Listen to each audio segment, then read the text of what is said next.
System એટલે કે વિદ્યમાન રીતે અવકાશને સ્પર્શે એવું સૂત્ર વાપરવામાં આવ્યું છે. ત્યારબાદ ભારતીય તટરક્ષક દળ એટલે કે કોસ્ટ ગાર્ડ તેમના માટે વયમ રક્ષામાં એટલે કે અમે અહીંયા રક્ષા કરીએ છીએ એવું સૂત્ર વાપરવામાં આવ્યું છે.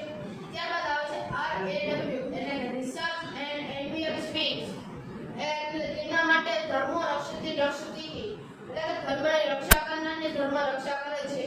ત્યારબાદ આવે છે BSF એટલે બોર્ડર સિક્યુરિટી ફોર્સ તેના માટે જીવન પર્યંત કર્તવ્ય સૂત્ર વાપરવામાં આવ્યું છે જેનો અર્થ થાય છે કે જીવન જીતો સુધી કર્તવ્ય નિભાવવું.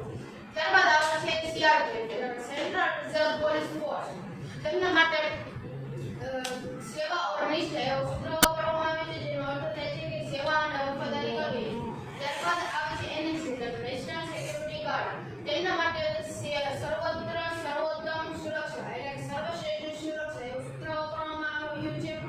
આ તો હતી રક્ષા કરનાર સંસ્થાઓની સૂત્રોની વાત. હવે આગળ વધીએ તો વિજ્ઞાન અને અંતરિક્ષમાં રહેલા સૂત્રોની વાત.